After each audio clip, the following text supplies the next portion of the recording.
right, it is the morning. Good morning, everyone. First of all, a warm welcome to all of you. Those of you here, as well as those who are online with us. We have a couple hundred people joining us online. And a warm welcome and a very happy Friday. I'm Sri Sundaram, Dean for the College of Business and Economics, and it's absolutely my pleasure to see you all in person. It's been wonderful this year to have events that we have not had in a couple of years in person, to be able to do this again, and to be able to talk to people. And I know we were talking outside, it is hard to get people away from the conversations because we haven't done this much this year, in the last couple of years. So I'm glad to have this in person. I wanted to make sure before I say a few words about the spring economic forecast, I want to acknowledge our president and my boss and the leader for our university, President Fram Vergy. Where are you, sir? All right, thank you. And our First Lady, Julie Vergy, here. So thank you for being. And Anil, Fram warned me that if he has another appointment, so if he's leaving, it's not because he didn't like the presentation. So just wanted to put it out there. So thank you for being here. It is my honor and a pleasure to welcome all of you to the Spring Economic Forecast. One of the ways we serve as a college and a university, this region of the community, is we always provide talent.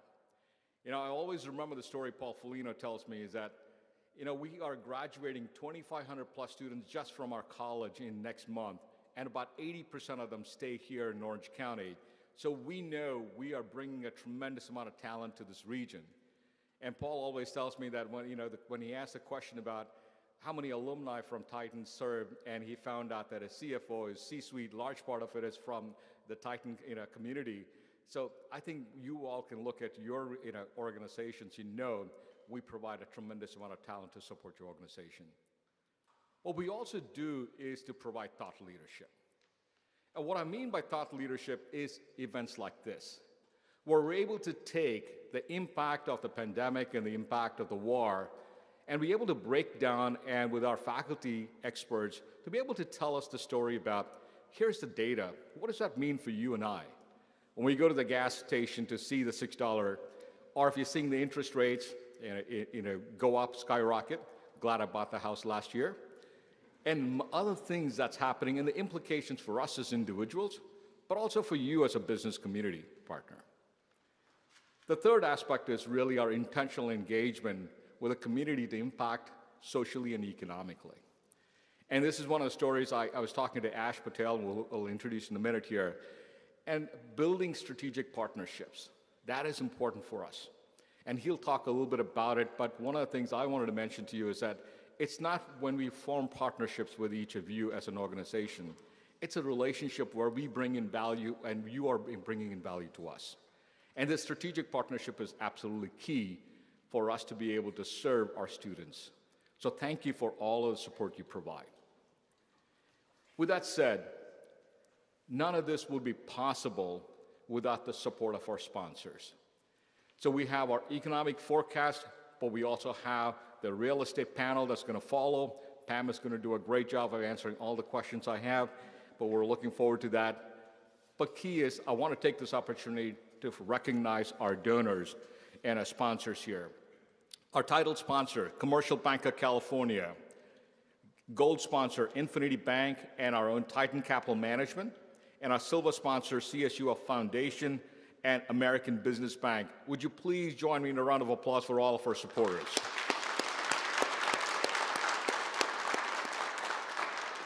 Thank you. Your generosity means a lot to us. Without that, we will not be able to do these kinds of programs. I sound like NPR, sorry. Without any further delay, I know you're here to hear about the presentation.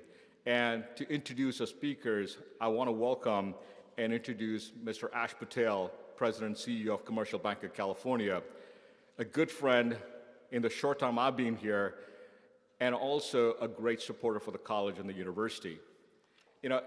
What Ash has done, and again, I'm going to let him explain, is lead his bank with integrity, with the passion that he has, and also understanding the marketplace and taking it to the leading edge of technology.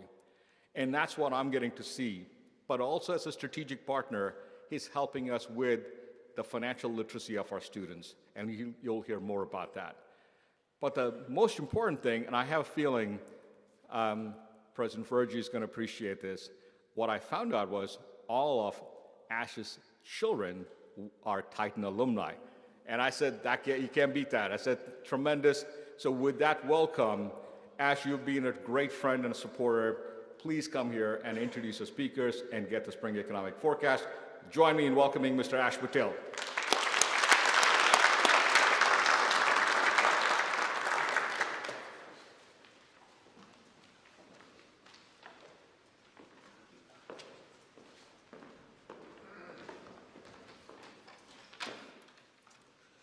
First and foremost, I'm extremely humbled to be up here today because it takes a little guy from Africa who came here in 1986 to be up here. So first of all, I want to thank Anil, who had asked me very kindly to be able to sponsor both forecasts, spring and the fall one, which we've agreed to do for both of them. And it was my pleasure to do it. I'll tell you a little bit about our journey, the CBC journey. Paul Foligno started the bank with another gentleman that is here. And he's not here because I just talked to Victor Bala. So I have to be very, very grateful and respectful for why I am here today. Because I took over the bank when Bala allowed me the opportunity. It was a little bit less than $200 million bank. We last year closed our bank at $2 billion, almost a 10x growth. Most of our employees that we hired in my previous bank in here were all Cal State Fullerton individuals. Our HR team is here right now. They have almost an edict by me to say, you go to Cal State Fullerton first and pick up the talent there first. So I'm very grateful in my family, my son, my nephew, my niece, all went to Cal State Fullerton. So it's a very near and dear for me to stand here today to be able to introduce Dr. Anil and Dr. Farka, both of them. But to be able to sponsor this and tell you about a little bit about our bank, we have always chosen people over profits at CBC, the culture. So it's people, processes, and technology. Most CEOs come up here and talk about shareholder value, whereas I come up here and talk about culture and people. When I talk about people, we talk about the up-and-coming talent coming from Cal State Fullerton, giving the next generation an opportunity. There's another Ash Patel somewhere wanting to start a bank, wanting to start a technology company, wanting to become a CFO. How can we take and play the ball forward? How can our company become the catalyst, the spark, the inspiration for the younger generation that are in this college, that are graduating, and looking forward to a fulfilled life? And how can we be the vehicle from where they can springboard into their lives? That's the opportunity we look forward to.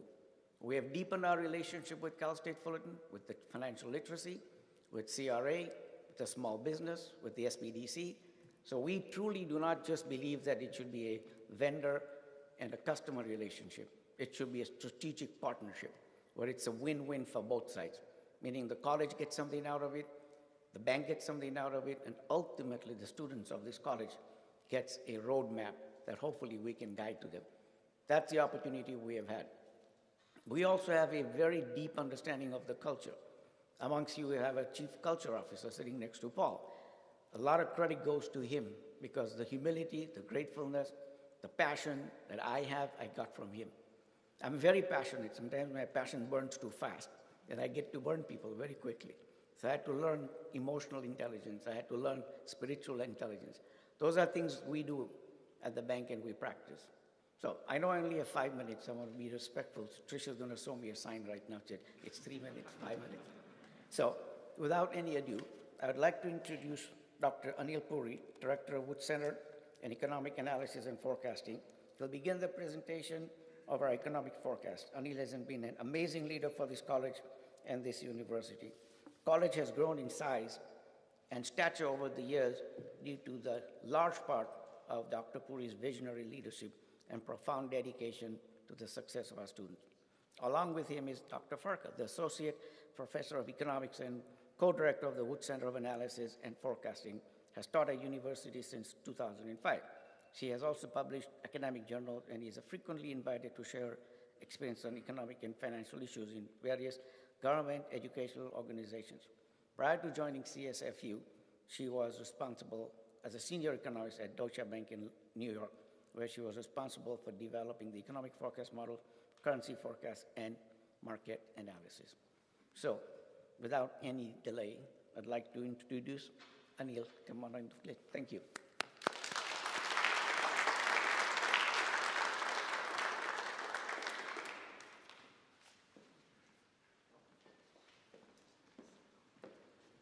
Good morning. Ash, thank you for sharing with us your wonderful journey, for personal journey as well as for your bank. The entrepreneurship, the diligence that went into building this bank. And now Ash is giving back to the community, not only by participating and supporting this event, but other community events throughout the county. This is what this is all about. This is what Orange County is all about, where we work as a community, helping and supporting each other. So we're proud to have you as a sponsor, Ash. Let me also thank our Dean, Shri. Without the Dean's support, we won't be able to do this, and the President's support. And we're so glad that we have been able to do it for a number of years. And we hopefully will continue for many more. Now, a couple of housekeeping items before I begin with the forecast. After we present our forecast, Mira and I will have a Q&A sessions, and we will ask you to ask any questions if you have any. There's a mic on the right side, and people who are logged on, use the chat function, please, to submit your questions. And moderating the Q&A will be Jeff Ball, CEO and President of Orange County Business Council, a great supporter of the college and the forecast. Jeff was president of the Friendly Hills Bank in Whittier before he took over this position just recently, earlier this year actually. And he'll be moderating the panel. Let me also, I think these are the two things, right? Yeah, this is it.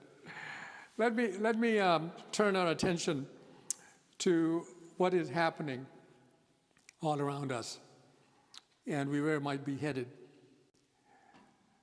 You know, when the history is written of our times, I think it'll be said that this was a turning point in many ways. A radical shifting of geopolitics because of the war going on there. A realignment of financial intermediation. You hear about blockchain and other things. A lot more to come. And a radical mixing of ideologies, not only in our country, but throughout the world, that is happening. Combined with explosive growth in technologies and social media. All of this being pushed forward at a furious pace by the pandemic. Rarely, as far as I know, and I'm not a historian, I think we have seen such a confluence of major significant events testing the very fundamentals of how our world works and how our country works.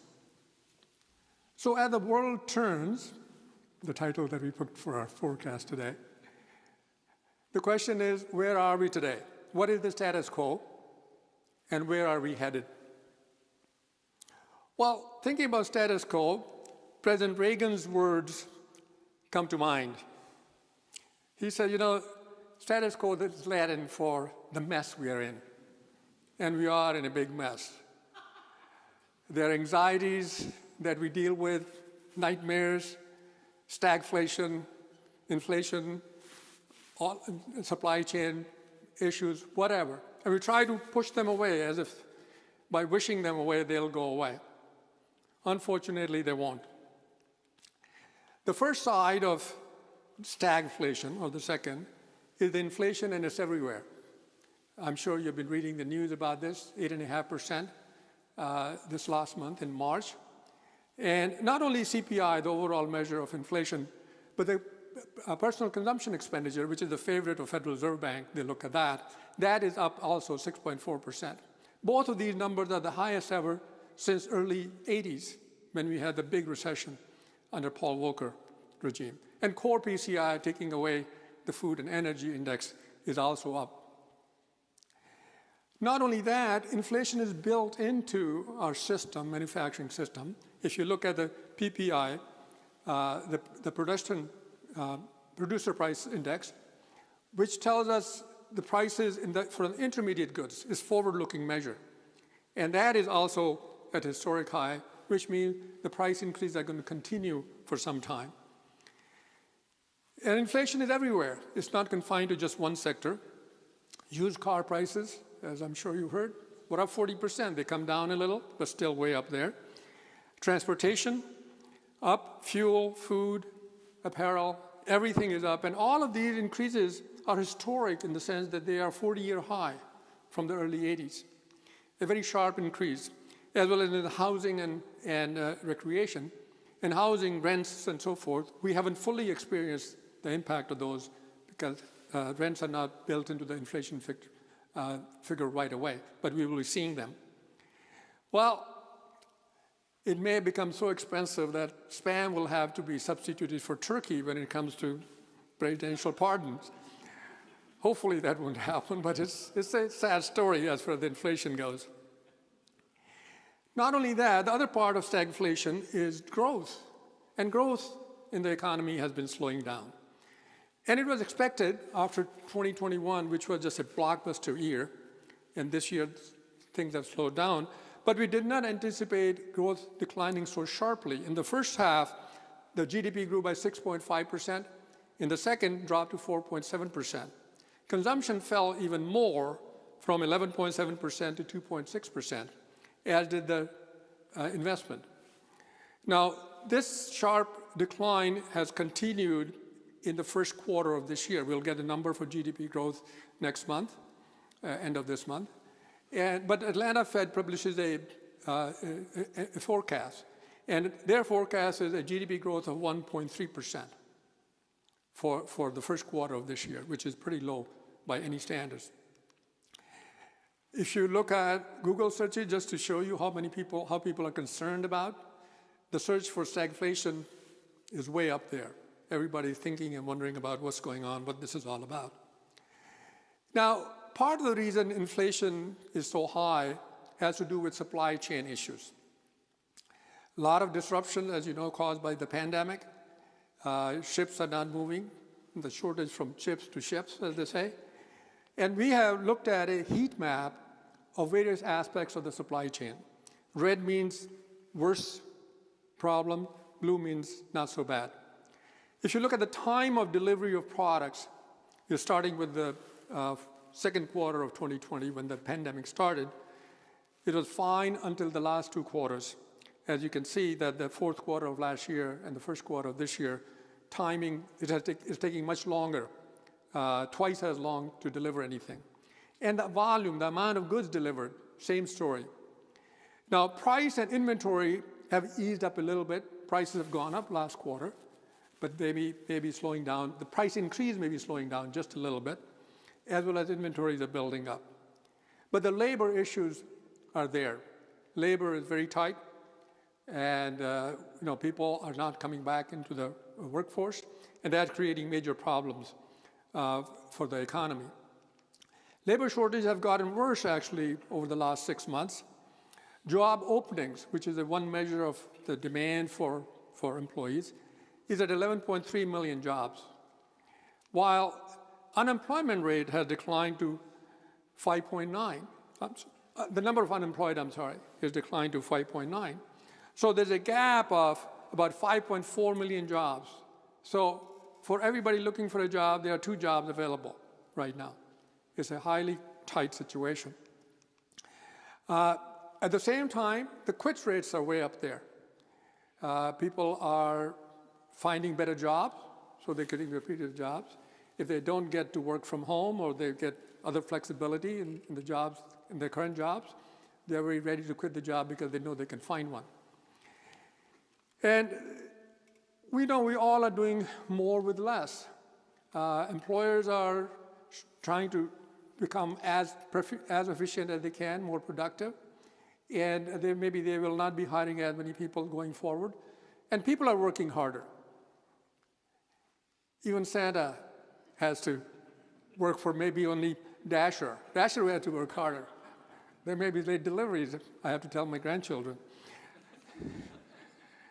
Well, not only supply chain issues and labor are the problem, as if we wanted something more, the war, unexpected war in Ukraine is causing pain all over. The Ukrainians are paying the price with their blood, but the rest of the world is also being affected. If you look at oil prices, they shot up dramatically when the invasion started on February 24, which, by the way, happens to be 2 months, almost exactly 2 months this weekend. In 2 months, the oil prices have jumped about 100%. And commodity prices have gone up substantially as well, 78% since the war started. And they are putting all kind of pressure throughout the world, not only in Europe, but other places as well. Oil price right after the invasion went up 29%, and commodity prices went up 15%. And those increases are continuing. Now, Russia is only the 11th largest economy of the world, and Ukraine is about like 155th.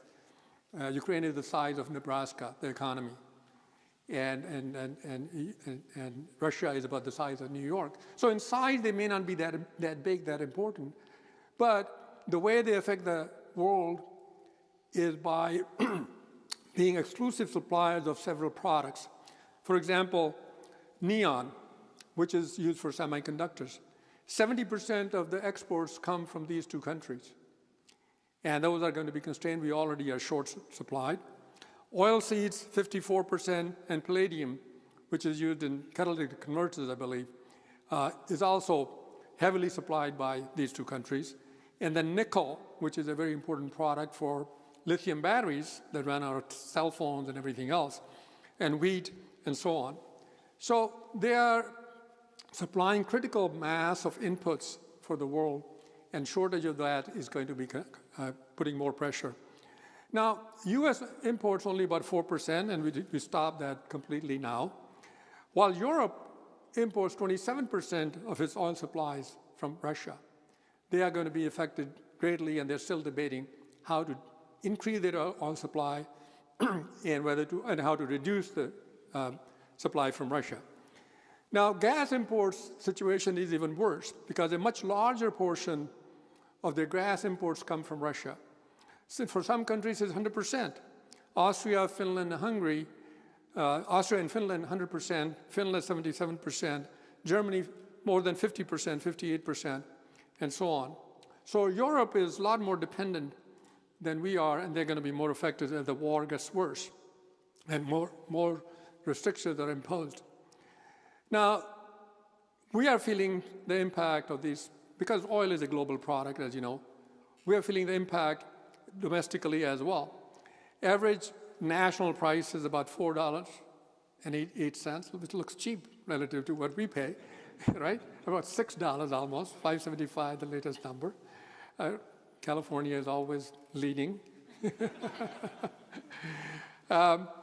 So we try to see how does the whole country look like in terms of oil prices, and divide it into three categories: under $4.50, $4 to $5.50, and under $4. If you look at higher price states, most of these are in the West Coast. The middle level, $4 to $4.50, is spread across the East Coast and the central states. And then the center of the country is mostly in the range of under $4. But in any case, prices have gone up, almost doubled compared to almost 6 months ago, a year ago, and we all know that. And the prices have been going up so rapidly. You know, every time you go, you know, you have to spend $100 or more than that filling up a gas tank. So some gas station owners, they forget about their displaying price. Just, you know, it's appalling. They should or obscene if you take the middle grade. And don't even ask me about the superior level. It's holy guacamole. You don't know what it's going to be tomorrow. We are all feeling the impact of gas prices. Not only that, people are going to spend about $2,400 a year more if these gas prices stay at this level. And GDP is going to be down by about at least 0.3%, and inflation is going to be up by at least 0.8%, simply because of gas prices staying where they are. Now, what is the hit to the economy other than the gas prices? Trade exposure for the U.S. is very small. For Russia, it's only about $30 billion we import. We are a country that have $1 trillion foreign trade, so it's a small amount. Europe has a little bit more, $280 billion. And the bank exposure, how many deposits we are exposed to, U.S. has 15 billion and Europe has more. But where the bank exposure can hurt us is Europe. U.S. has about $2.5 trillion of lending in Europe, and the European economy slows down. That will affect us as well. Now, having highlighted all the problems we're facing, let me also say that 2021 has been a spectacular year. A solid expansion. If you look at real GDP, we are 3.2% over pre-pandemic levels. Now, employment grows a little bit more slowly, and it's a lagging indicator. We are still 1% below the pre-pandemic level. But impressive by any means, the recovery that we have seen in the last year, at least through the 2021. If you look at GDP growth, for example, last year was 5.7%, consumption 7.9%, and goods consumption was through the roof. All of these numbers are historically high. People were spending money on, because they could not go out, could not buy services, they were spending money on goods. Those services consumption is high as well. And we see that non-residential investment and residential investment housing has also picked up greatly. Now, consumers are doing very well, households. Their personal wealth, financial wealth, is $118 trillion. A lot of it has to do with the stock market. Almost all of it is way up there. But even the housing wealth is substantially greater. In 2011, for example, it was $11 trillion in housing wealth, and today is 26, more than twice as much. Financial obligations, how much people have to pay in monthly spending, is below historical low level. So households are in pretty good shape, and the labor market has been wonderful. We have added over 540,000 jobs per month for the last year and a half, and that job growth is continuing. 6.7 million jobs last year, and we have 1.7 that we added in the first 3 months of this year. And the wages have gone up. Wage increase, the latest number is 6.1%, historic high since the early 80s. So if you look at manufacturing, no matter where you look for last year's numbers, they are through the roof, impressive. Industrial production has been way up above the pre-pandemic level. And the manufacturing index, PMI, manufacturers index, which is a forward-looking index, fell down a little bit, but it's way above 50%, which is an expansion territory. And that index for services has also been up. We were concerned about service sector because people were spending mostly on goods. But service sector, after going down last quarter, the numbers were up again. So there's a expectation that people are going to, and they are buying more services as they get out of the house and do other spending. Record low bank charges. Banks are in great position. Business loans and personal loans, write-offs are way down, as is the tier 1 capital. Banks are in a very sound condition to weather any of the changes that might befall us. Even the virus has been helpful. If you look at Omicron that came, that is still with us, but it went up dramatically. The number of cases was huge. It was almost 3 times. But number of deaths has been similarly higher, but much lower than the previous peak that started with our alpha variant of the epidemic. So it seemed like epidemic, we may have some BA2 and other variants, but they will be not as severe as the original variant was. And so U.S. Still has a ways to go. We have to control the pandemic. Our vaccination rates lag other countries. But we have more therapies, new therapies, especially this new drug, Paxlovid, that has come out, that if you see the symptoms, you take the medicine, and you're protected against that. Hopefully that will become available more frequently, and we will have a handle on the spread of the disease. That's the hope, and that's our assumption going forward. So this recession that we have come out of is not similar to the previous Great Recession. There are a lot of similarities and differences, actually, some similarities. Before the last recession, the economy was overheated. Now it has been growing. Household finances were in bad shape last time.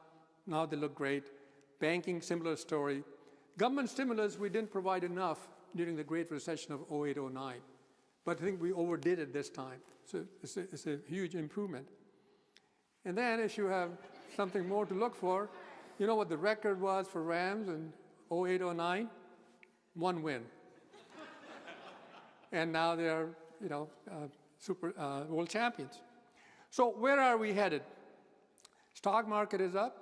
It's a little bit down compared to the max highest point it reached in January. It's about 9% down, but still compared to where we were 2 years ago, it's a spectacular increase. That doesn't mean that we don't have any issues going forward. And let me just list some of these. We have potential for COVID flare-up. There may be another variant. Hopefully it won't be that severe. Sky-high inflation, as I mentioned earlier. Supply and labor shortages are going to be there as well. And the Russia-Ukraine war is sort of an open-ended war. We don't know where it's going to head. And it may lead into unexpected directions. It's really a unknown risk. And then the Fed tightening. Fed has started to tighten and shared the expectation that more rates are in progress. So as Fed tightens and the stimulus money runs out, fiscal measure expansion, fiscal stimulus goes away, the economy is going to be feeling the impact of that. It's going to be a treacherous journey for the U.S. economy going forward. And it's going to be winding road as it changes, as it goes through different phases of growth. Now, to tell you that story and take you to the journey, I'm going to invite Mira to do part 2 of our macro coverage. Mira.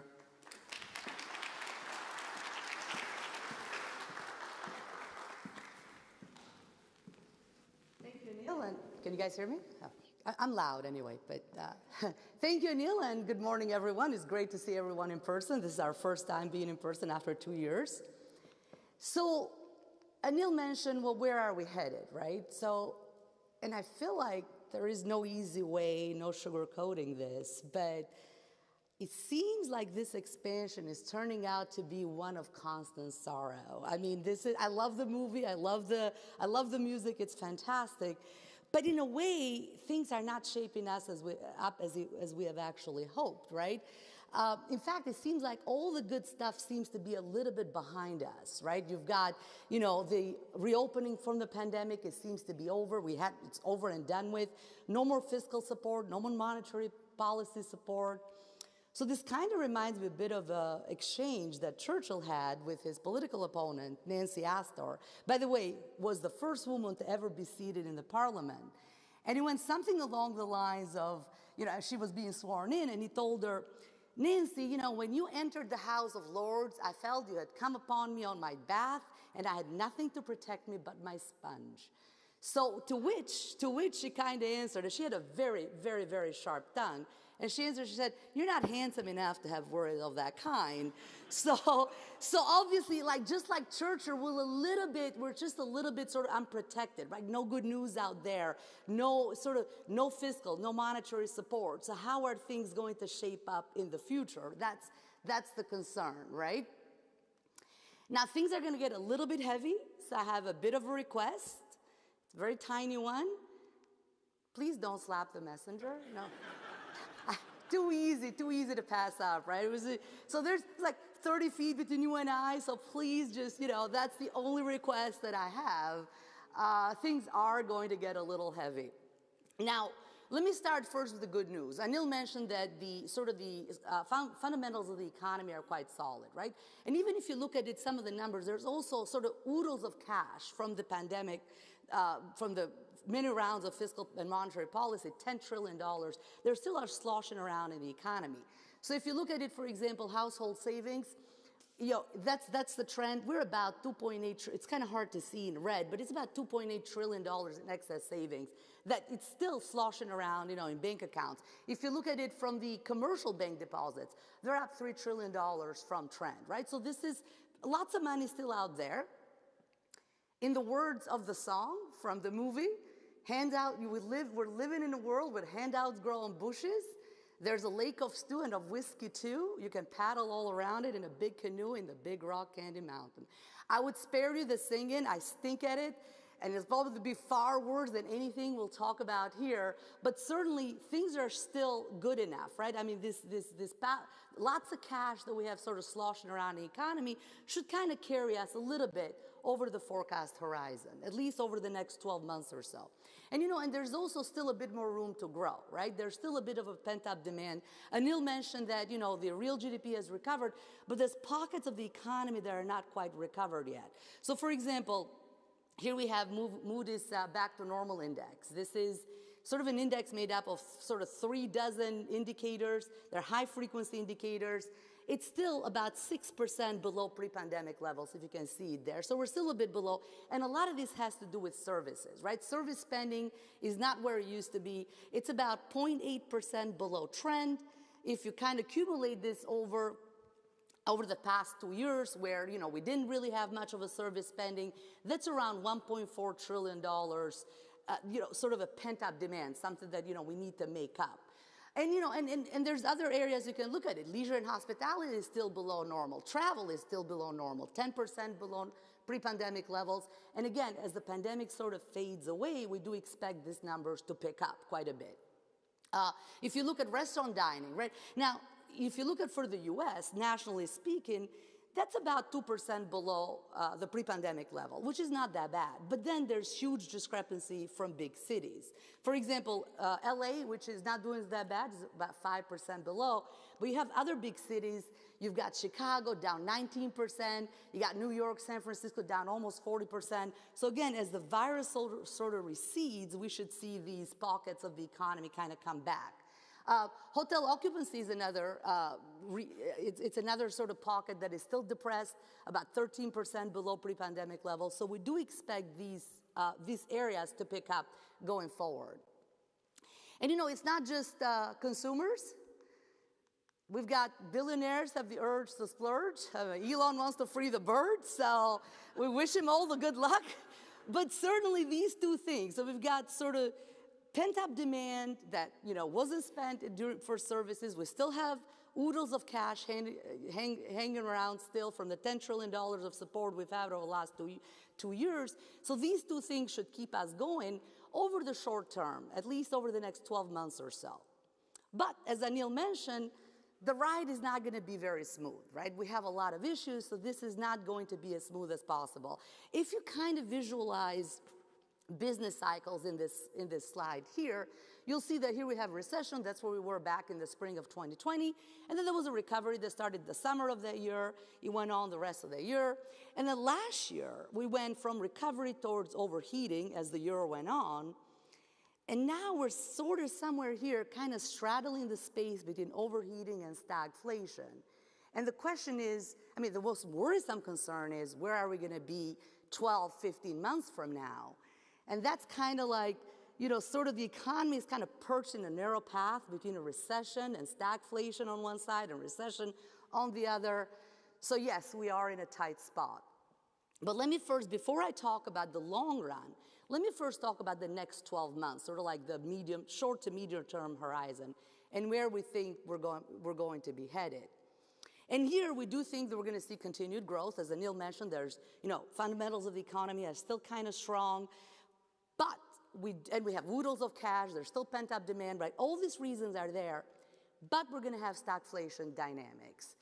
I mean, and the reason, start with inflation, right? I mean, inflation has never been this high since over the last 40 years. And in a sense, we kind of warned about inflation all year long last year, right? We were sort of like card-carrying members of the permanent team, not the transitory team. There were these two teams. And it's true. I mean, the projections kind of bore out in a sense. Inflation is 8.5%. Last time we saw this number was back in 1981. Just to give you a sense how long ago that was, 1981 was the year when America was introduced to Post-it notes. I know it sounds weird, but it was. It was also the year Indiana Jones was being chased by a terrifying ball. It's the year that Olivia Newton-John was getting physical. It's also the year when the average home price was $78,000, rent was $3.15, and a gallon of gas was $1.25. So it was eons ago since we had this high inflation, right? So, and we kind of forget how to deal with it. But that's the biggest issue, right? Inflation is number one, and it's not just that. I mean, and with all due respect to the current administration, this is not a Putin price hike. It started way before that. So if you look at this slide here, it shows the evolution of CPI inflation starting, right before the pandemic. And certainly it's gone up. But even if you strip away all of the, energy and commodity prices and food and so on, so this kind of volatile components, core inflation is quite high. I mean, 6.4%. And notice when it took off, right on March of last year, this is when we passed the last big stimulus bill, nearly $2 trillion. So this is certainly demand-driven, right? And in fact, you can make this case that this is demand-driven even if you compare America's inflation to the rest of the world. So we're at 8.5%. Here is Europe. Germany has kind of the second highest, second to ours from big countries, and that's only at 7.6%. And arguably, Europe is still subject to the same supply constraints we're facing, and actually they're much worse affected by the Russia-Ukraine war, as Anil mentioned, than we are. And if you look at, for example, core inflation, right? Our core inflation is 6.4%. Core inflation in the EU, almost half of our levels, right? So this is clearly demand-driven. That's the reason. The reason being is because our fiscal and monetary policy support was much bigger than theirs, right? So this is why we see this huge difference, especially in core inflation. I don't know what stinks the most from this graph, that our inflation is so bad or that France is doing much better than us. I don't know what bothers you the most, but both of them bother me. So it's certainly a concern, right? And it's not just that inflation is high, but it's actually sticky. If you look, for example, at goods, so if you look at inflation itself within the subcomponents, this is driven primarily by goods inflation, up like 17.4%. But service inflation is picking up as well. And the problem is that service inflation tends to be sticky. Look at wages. Wage pressure is picking up, Anil mentioned, but if you look at subsectors like leisure and hospitality, the average wage rate in leisure and hospitality is usually about 3%. It's now double digits, 15%. If you look at accommodation, roughly 3% growth rate per year, we're almost at 20% now, right? So these wages are gonna filter into inflation statistics. Here's what's not going up: college professor salaries. And since I never miss an opportunity, I got the dean here. I thought I'd plea, perhaps for a raise, perhaps for those who do economic forecasts, Dean Shree. Right? I just throw it out there. But certainly this is one concern, right? And of course, rent prices are through the roof, up 15% nationally. Here we have top 8 markets. As of February of this year, Austin was up 40% year over year. You've got New York and Newark over 30%, and a bunch of cities in Florida, again, over 30%. California is a little bit better right now, roughly about 20% growth in Southern California region, but certainly rents through the roof. And the problem with wages and rents is twofold. Number one, they tend to be very sticky, and number two, they filter into inflation statistics with long lag. So this inflation is going to come through even more, right? So we expect this inflation to filter through. Now, the other side of the story of stagflation that Anil mentioned is that growth is set to slow. Now, if you look at it, here we have leading indicator index. You can kind of see those gray bars are recession bars. So the leading indicator sort of predicts very well, where we're headed, when the recession will occur, or so on. Notice that we're a little bit past the peak, right? So the cycle has kind of turned a little bit. And it's not just that the cycle has turned, but that in a sense, this recovery has kind of almost like burned itself out too quickly. In a sense, it's kind of a fast-aging recovery. If you look at how fast we grew from the pandemic trough all the way to now, we have 15% growth in GDP. The average recovery up 2 years after would have us a growth rate of about 6.6%. The best recovery, which was back in 1950s, it was about 10%. So in a sense, this has been dramatic growth, too fast. I mean, same story goes for the labor market, up 15.6%, average recovery is at 4.7%. In the words of the movie, I had to be up there at the crossroads last midnight to sell my soul to the devil. In a way, we kind of sold our souls to the devil. We bought excessive growth with excessive fiscal and monetary policy support, which have kind of almost given us a very fast-aging recovery. And the problem with fast-aging recoveries is that they tend to not last as long, right? That's the concern. And in fact, part of the reason, Anil mentioned this, supply disruptions are some of the reason why we have this stagflationary dynamic. Now, are they going to get better? The hope is that they will. If you look at some of the ships, for example, that are anchored at the port of LA and Long Beach, it looks like the numbers are getting better, right? The last quarter of 2021 was about 105. Now we're down at 38 ships. But this happened only because the port changes policies and it's asking the ships to wait further out at sea. If you put those numbers in there, out of sight, out of mind, right? So the numbers don't look materially better, and that certainly are not getting better. I mean, add to this the fact that China's zero COVID policy is certainly wreaking havoc on the supply side. There are now 500 ships waiting at Chinese ports, 300 in the port of Shanghai. In fact, if you look at the time that it takes to move goods from China to the US, pre-COVID, it took about 50 days to come here. It took about 60 days to go to Europe. Now it's more than double that number. And these numbers don't even reflect the current shutdown in China. So we do expect supply issues to get worse and worse and worse, especially during the summer. It may get a little better beyond that, but certainly as long as the China's zero COVID policy is there, we're going to have these issues. Labor supply shortages will be there for a while. There simply isn't enough people to fit these positions. If you look, for example, at labor force participation rates, right? So we're only about 1% below now compared to before COVID. That translates, I don't know if you can see that, around 2.6 million people. However, a bunch of them have already retired, right? If you look historically from 2012 to 19, the retirement, sort of pace, it's about 2.1 million per year. This is what happened the last 2 years. We had an excess of 2.1 million people that retired prematurely, so they're not coming back. And then if you focus only on the part of the population that perhaps, you think, well, these are people that shouldn't retire, the prime age workers, right? These are people between 25 and 54 years old. Well, the employment to population ratio, it's almost tightening. It's almost back to normal. We're down only about 0.5%. That translates to 660,000 people. And if you kind of pay attention, how many job openings do we have? We have about 11.2 million job openings. Leisure and hospitality alone has 1.7 million. There isn't enough worker to fill all of these positions. So these labor shortages will continue as long as demand for labor remains high, unless something changes on that side. In a way, we've kind of moved a little bit, kind of to the post-work economy almost. As the song says, when they hung the jerk that invented work in the big rock candy mountain. I always wanted to hang that jerk. So certainly, this is certainly labor shortages will continue during the forecast horizon. Now the question is, are we going to fall into a recession?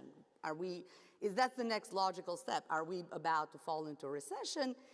And for this, we look at some leading indicators, right? And if you look at a number of these leading indicators, and we don't just look at simply the levels, we also look at trends, basically the rate of change of these levels, right? So if you look at housing starts, the levels are strong, the rate of change is getting a bit worse, but it's still stable. And the same story repeats itself again and again with all of these leading indicators. Banks tightening standards, same story. Levels are strong, trend is stable. A few other indicators seem to be a bit worse. For example, the S&P 500, the level is fair. The ISM new orders level is fair. And the trend seems to be worsening, but it's still stable. What this means, it means that there is no danger. It means that in the short term, growth will slow, but there is no immediate danger of us actually falling into a recession, at least not over the next 12 months or so. Now, things are a bit worse when you look at it in the long run, and this is basically the horizon beyond 12 to 15 months, right? So what's happening then? And Ash mentioned I did work at Deutsche Bank for a while. When I was working in Wall Street, my first job ever, my boss gave me 2 pieces of advice.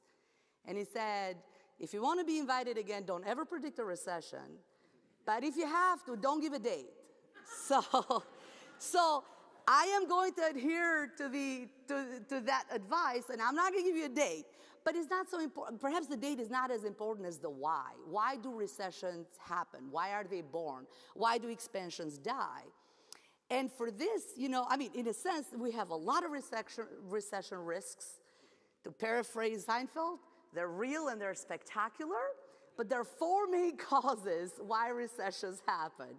And that is, if you look back historically in the post-war era, there's sort of like 4 causes of it. One of them is fiscal tightening. Usually this happens, after unwinding of major wars. 1953 recession was because of the unwinding of the Korean War. And of course, you got your usual external shocks. Here you have the oil shocks of the 70s, you've got the pandemic of the 20s, right? So the pandemic that happened 2 years ago. A third reason why expansions die is because you have some overheating and some Fed tightening, right? And these are all the recessions that followed because of that reason. And finally, you have imbalances. This could be debt overhang, financial imbalances, things like that, right? And these are basically, you have the recession of the 90s, the last 3 major recessions other than the pandemic one, obviously.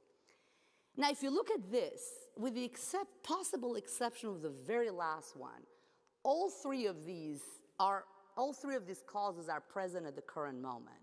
And let's take a very quick look at these, right? What could go wrong in kind of like the intermediate to long term? So if you look, for example, at fiscal policy, right? The government kind of took almost like like a warlike approach, almost like a militant approach to the virus, right? And if you look at the budget deficit, it went $3 trillion last 2 years. Now it's meant to basically unwind dramatically about $1 trillion. We need to unwind that, but certainly keep in mind that as we unwind the fiscal policy, this will hurt growth. We will have some kind of unwinding of growth. We do think our own calculations show that fiscal unwinding will impact growth about maybe 0.6% this year and about 1.2% next year. So it'll be a bigger impact in 2023. Take the second cause for inflation, for recession, and that's the supply issues, like supply shocks. In a sense, you can think of the Ukraine-Russia war as a supply shock on top of already existing supply shocks.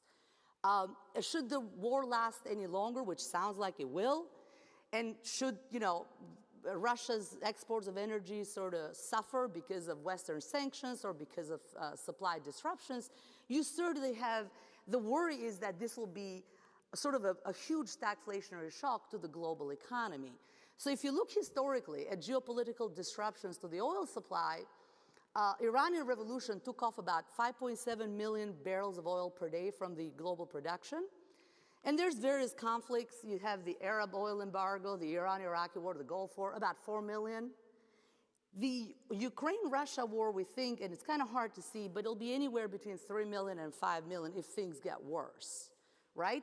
And this matters dramatically because if you look at simply March inflation, right? What contributed to the growth of inflation in the latest data? Well, about 12% is due to food, about 40% is due to other things, are services and rent mostly, and about 48% is due to energy, right? So this is a huge stagflationary shock and potentially can throw us into a recession. I like this quote by Zoltan Pozsar from Credit Suisse: "You can print money, but no oil to heat and no wheat to eat." It's actually, these things do matter for economic, for growth and prosperity going forward. But by far, perhaps the biggest risk to the forecast is the Fed.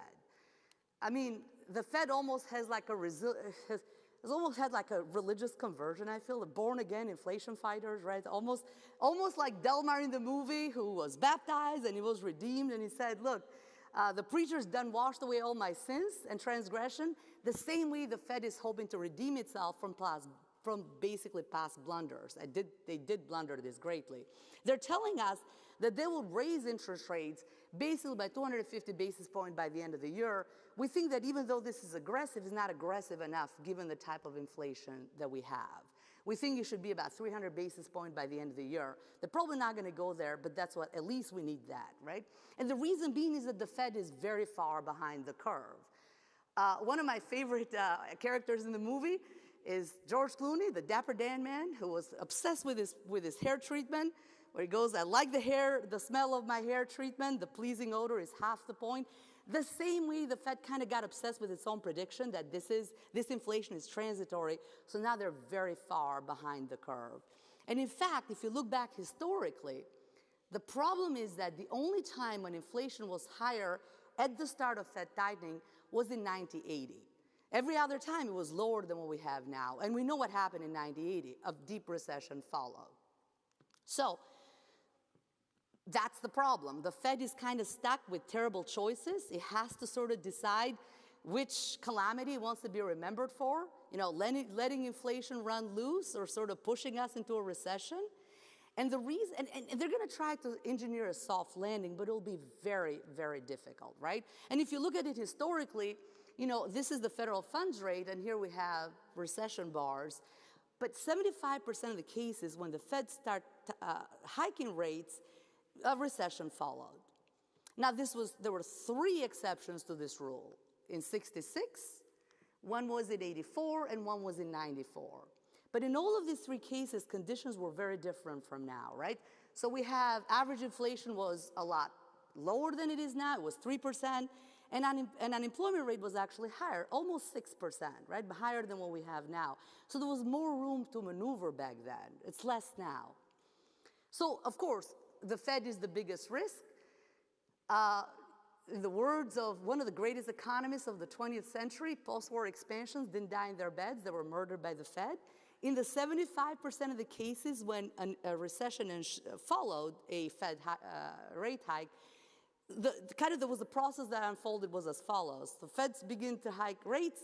About 14 months later, you have an S&P 500 peak. So the market reaches its peak. About 10 months later, you have a recession. So overall, roughly about 2 years between when the Fed start hiking rates and when we fall into a recession. We think the timeline may be a bit tighter this time around, but certainly there is a little bit of time, right? There's no reason to get super stressed over it. There is a little bit of time left. Now, here is our forecast. We do forecast some growth, but certainly with very strong stagflation winds, very strong stagflation dynamics. We do think real GDP growth will be 2.7% this year, much lower next year. Employment growth will reach pre-pandemic levels probably by the middle of this year. Unemployment rate very, very low this year, a bit higher next year, and inflation to remain high, 7.5% this year, about 4.8% next year. So where does this leave us? Well, let me end on a wish. I think I've depressed you guys all enough today. So let me end on a wish now. And since I started with the movie, Oh Brother, let me end with a movie. Let me just say that let's hope the economy goes to where there ain't no snow, where the rain don't fall, the wind don't blow, in the big rock candy mountain. Let's hope that our road does lead us to the big rock candy mountain, and may there be a lake of whiskey over there, because we all need it. So with that, I thank you, and I'll turn it over to Anil. Good job. Thank you. Well, while you're waiting to get to the Big Rock Candy Mountain, I hope all this talk of stagflation and inflation didn't make you worry too much. But if you are worried about your portfolio, I have a suggestion for you. This is a seminar put together by our campus-based Titan Capital Management on May 24th. This is a program on the campus that teaches students how to invest and talks about theories. So if you can, sign up for that. It's on November 24th at the Newport Country Club. But let me turn now to Orange County. Now, we talked about all these issues, the problem that we have. If you think about, there's a common thread to many of these. And that common thread is the pandemic. Trouble started when the pandemic hit in March 2020. We shut down, went into a recession. To get out of the recession, government spent a whole lot of money, gave it to individuals and businesses. And when the pandemic eased a little bit, everybody had a lot of money, just wanted to buy more things. And that created shortages and inflation. And so here we are, and then we have an uninvited guest to this great fire that has been going on, which is the war in Russia and between Russia and Ukraine. But that includes everybody else as well. So pandemic is a common thread, and we need to worry about it, even though we are tired, we are all tired of hearing about it and putting masks and everything else. Luckily, there's good news. Omicron hit us pretty bad. At the top of the Omicron, cases were 2.5 to 3 times what they were at the previous peak in the original pandemic. And this is showing graphs for different states, Florida and Texas. We all had the same pattern, though Florida did the worst. And in terms of deaths, similar story, a lot of carnage throughout this country. California, again, luckily performed better than other states. New York was loser right from the beginning. They got hit hard, and they never recovered from that. But even in our own neighborhood, in the Orange County area, Southern California, we have a similar pattern. Omicron hit a top which was very much higher than the last one, but the number of infections, number of hospitalization and deaths were much lower. Now, the next episode that might come around, it is actually coming around, because cases have started to go up in the last week or so, BA2. We expect that to have a similar pattern, more infectious, but less damaging to the health of the people. They don't have to end up in a hospital and so forth. Fully vaccinations, we are still not fully vaccinated, far from it. Orange County and LA seem to be about the same level, which is interesting. I thought we were doing a lot better until I looked at the numbers. Riverside, San Bernardino, numbers are much lower. It's hard to tell, and it'll take time, what has been the most effective way to defend against this virus. We have to do a lot more studies over several years before we know whether restrictions helped or not and to what extent, and the vaccinations as well. But if you look at the job market, it has been spectacular. Unemployment rate, for example, for Orange County, we hit 15.7% at the top of the pandemic. Now we are down to 3.6%, one-fifth of that. Similarly, in California, the rate right now is 4.9%. What we're showing you is from January on. But at the top of the pandemic, we had a over 16% for the state of California. And for the US as a whole, again, we are down at 3.6% from a very high 14% or above 14% for the nation as a whole. So spectacular recovery in the jobs market. In Orange County, as well as nationally, we showed you earlier, we are in Orange County about 3.1% below the pre-pandemic level, which is not as good as the nation as a whole, and even California. And part of the reason is labor constraints, and I'll come to that in a minute. If you look at, compare Orange County to other counties in the area, LA and Orange County are very similar. LA sort of We have slowed down a little. LA has caught up.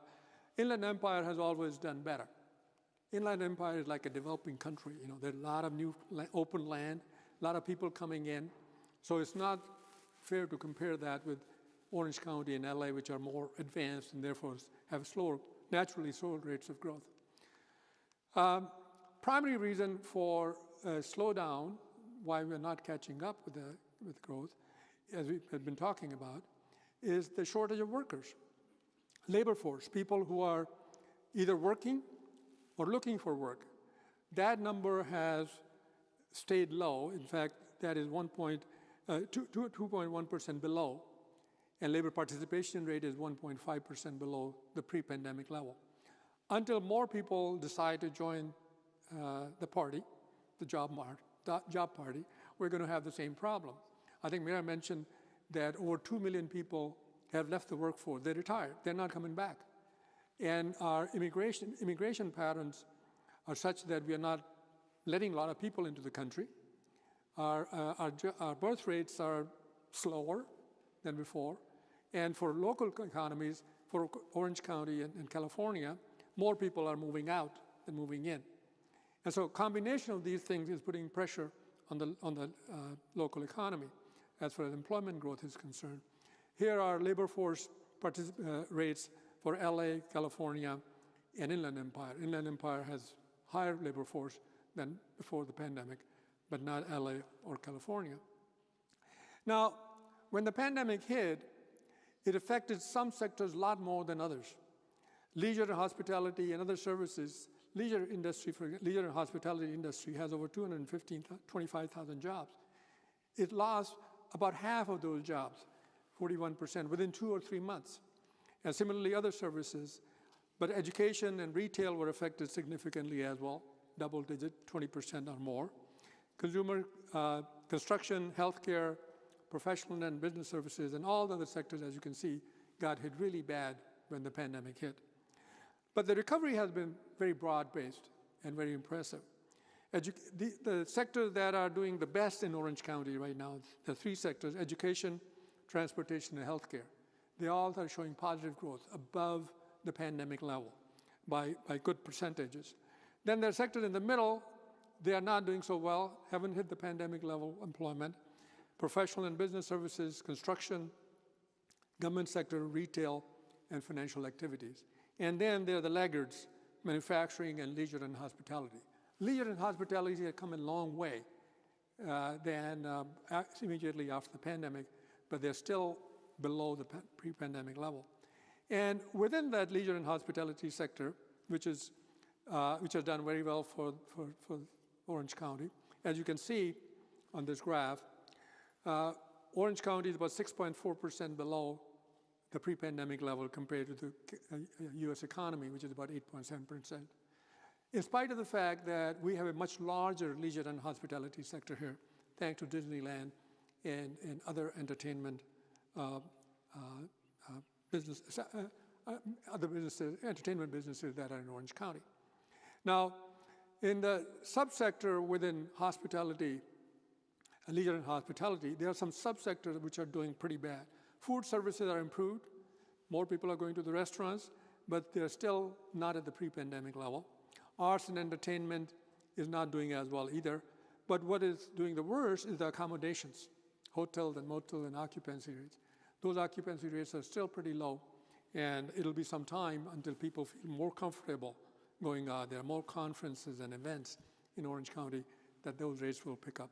We expect that to take a little time. Now, a lot of this data is what the government publishes, and that's what we have to use. But to supplement the data, we at the Wood Center have been conducting quarterly survey of Orange County businesses. We've been doing it for years, a couple of decades actually. And those surveys are very helpful, very insightful in getting us more detail as to how the county businesses are thinking about it. The last survey that we did was end of March, and I'm showing you some of the results from that. When we asked them, are you planning to hire more people, or are you going to fire some people? As you can see, for the last several quarters, the trend has been a little down. It fell sharply for predictions for the current quarter, the second quarter of this year. hiring expectations have gone down quite a bit. On the other hand, people who said they are going to let go and fire their employees, that number has slightly picked up, but not that much. Sales provide a similar kind of information. They expect sales to be lower. And by the way, if you are not participating in the survey and you'd like to, all you have to do is send us an email, and we're happy to put you on. We're always looking for new entrants to the survey. And business executives who expect sales to go down, decrease, that percentage has continued to stay low. We asked them, how do you feel about the business environment in general? Business sentiment, if you look at the last 4 quarters, it has been coming down slightly. It went up during the beginning of 2021, but the second half of 2021, as we explained earlier, has been slow, and that is reflected in their business sentiment. We asked them, what are your biggest concerns? What keeps you up at night? Inflation, number 1. From the last 2 quarters where inflation was not a big concern, 24% in the fourth quarter and 44% in the first quarter of this year. But this March, last month, when we asked them, over 57% ranked that as their number 1 issue, followed by taxes, a possible increase in taxes, or competition from abroad, or deficits was another important factor. Labor supply shortages, that has been a major concern, though it's come down a little, as you see. So they are seeing some easing of both supply shortages, and we asked other questions that I'm not showing here, but you can look it up if you're interested in the survey on our website, that both those expectations have gotten slightly better, not a whole lot. So, but there is a movement there.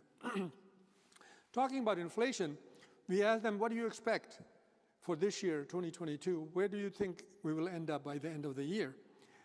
About 4% people said between 1% to 3%, which was a dramatic drop in the number of people who expected inflation to be below 3%. Those who said that inflation will be between 3% and 5% by the end of the year, about 24%. But look at the number who said, we expect inflation to be over 5% by the end of this year. 72%, a phenomenal jump, which is, I'm sure, not so surprising to you, but it's good to have that confirmation. We asked them about the federal fund rate. Mira talked about that. About 36% think the federal fund rate will be between 0 and 1.5%. Right now, it's about 0.25 after the last raise. So they expect another 1.25% increase. 44% said it'll be 1.5 to 2%, 200 basis points. So another 175 basis point increase. And only about 20% think that it'll be more than 2%. Now, Mira and I think it needs to go much higher. And the Fed has been sending signals that they are ready to do more. So we'll see where it ends up. But the business people, at least last month, before they knew about the latest federal statements, did not feel that rates will go up that much higher, but they're likely to. We asked them a question about the Russian-Ukraine war. To what extent Orange County businesses are being affected by that? And 9.3% said none, and 69%. So almost 80% of the people said, no, it's not a big deal. It doesn't affect our businesses very much.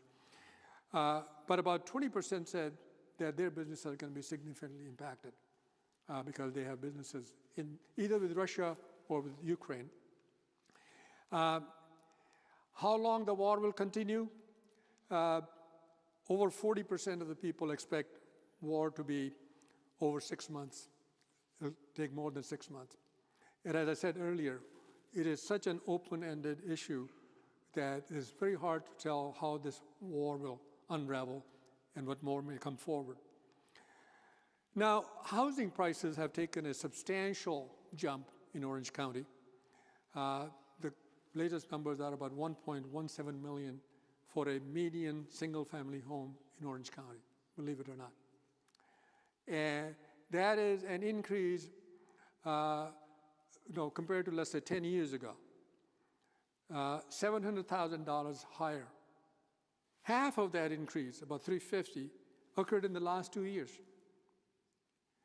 A very rapid increase, especially in the last few months. As a result, affordability index for our region, Long Beach, Orange County, has sunk to 46%. People can't afford high, and the mortgage rates have started to go up. So the payments that you need is about 65% of the median income in this area.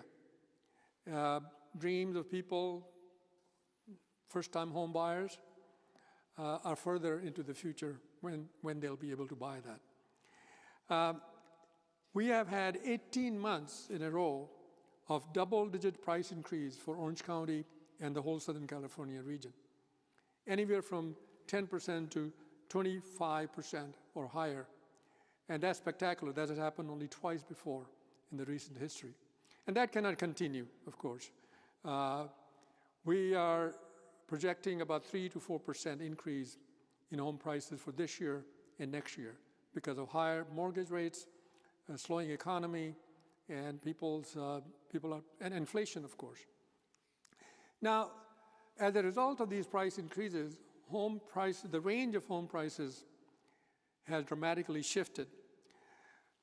In Orange County, 21% of the homes are $1 million or more, 1 in 5 homes, compared to nationally about 4%, and for the state as a whole about 21%, 18%.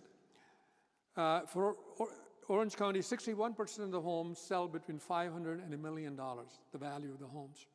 Again, much higher percentage than the nation as a whole, while only 18% of the homes are listed or priced at below $300,000, a substantial difference from the 83% for the nation as a whole. We all know that Orange County is an expensive place to live. In fact, people are going to all kind of places to figure out how to make the down payment, save more, ask the parents, give your kidney, anything that takes to buy the new home. It's very difficult. And even the shacks, little shacks, are going up for astronomical prices. This cannot be sustained over time. And as I said, we think that those price increases are going to come down. We're not projecting a decline in prices, but the rate of increase is going to be going down. We have had strong this price increase throughout the region in Southern California, no matter where you look at Inland Empire or LA. Now, as I mentioned, the survey that we conducted, we created an overall index that tells us expectations of where the economy is going for Orange County. As you can see, the last dip is a little bit lower compared to the last quarter, which is consistent with what they said about the business sentiment and other questions. And that has been a very good predictor of employment gains in Orange County, and we use that in our forecast. So what are our forecasts? Here are the forecasts for employment for our region. We expect that Orange County payroll employment growth will decrease from 3.1% in 2021 to about 2.2% in 2022 and 1.5% in 2023 before picking up slightly. So this is in line with the forecast that Mira presented to you for the macroeconomy and in line with our presumption about how the credit environment and fiscal environment and other things are going to evolve over the next 6 months and beyond through the next year. LA County and Inland Empire are going to say similar declines. They're still pretty good. They're impressive the job growth, but it's not going to be as high as in 2021 because of all the labor constraints that we mentioned and higher costs imposed by higher interest rates. So I think we are in for a lot of uncertainty. Things have been very good last year, very stable, very robust economy. We have a number of issues that we are going to be dealing with this year, and it's a very narrow path for future growth. A lot depends on global issues, what happens in China, how long they're going to keep locking down their people and just restricting supply, and what the Fed does, more importantly, domestically, how much of a increase in interest rates will take place, how much they will tighten the financial conditions affecting all the businesses. But I think, hopefully, as Mira made the wish, that we'll find our The whiskey lake. the whiskey lane. Hopefully. And with that, we conclude our formal forecast, and we are going to shift to a panel. I invite Jeff Ball to come. A Q&A, yeah, for Q&A panel, and then that will be followed by the real estate panel. So Jeff? Great, thank you, Anil and Mira. Let's give them a big hand. I'll just shift. I'll go here. That's fine. At first, I thought Mira was over here, so she was afraid I'd walk up and slap her. But, you know, her final slide really made up for that, so that's great. We are going to take audience questions as well as part of this. So if you have questions that you would like to ask, I believe we have a microphone over here. So just alert me, and we'll make sure we incorporate it. So, you know, as I think about the things that you guys have said today, and we all recognize a lot of the risk and the issues that we're dealing with. One of the things that always comes to mind for me, and Mira, I'm going to start with you because you were really focusing a lot in regards to some of the decisions the Fed has to make. And I appreciated the slide where you were comparing to some of the past recessions. But one thing that is very different right now is the fact that we are coming off of this 2 years, you and I have talked about this overstimulus and this overspending, and just the significant amount of debt. And while, yes, it's going to slow down, we hope, right? There were a few years that we really ramped it up. What is the impact? What is the lag effect of all of this federal debt and the restrictions it puts on the Fed? You know, we started down a path to QE. I'm not so sure we can move that fast anymore. What do you think? I completely agree. Can you guys hear me okay? Yeah. I completely agree. I mean, one of the issues that we face is, so of course the Fed has to tighten faster because we have an out-of-hand inflation. The flip side of that is that the more you tighten, the higher the interest rates are, the higher the interest in the debt would be, right? So if you run a simple analysis, obviously we don't have time to show all the slides, but simple analysis shows that if interest rates go up by 1%, interest on the debt would go to about $450 billion. Last year it was 320, so it's actually still okay. Interest rates were very low. If you go to 2%, that's already at 650 billion. If you go to 4%, God forbid, and we may probably need it, that's nearly $900 billion to $1 trillion. Are we actually going to spend $1 trillion in interest payment on the debt alone? So when Paul Volcker was able to engineer that deep recession, but that certainly brought down those out-of-hand inflation rates, it was a completely different story, right? We had 25% debt to GDP. Now we're at 103% debt to GDP. So it's a very different story. The choices are very tough.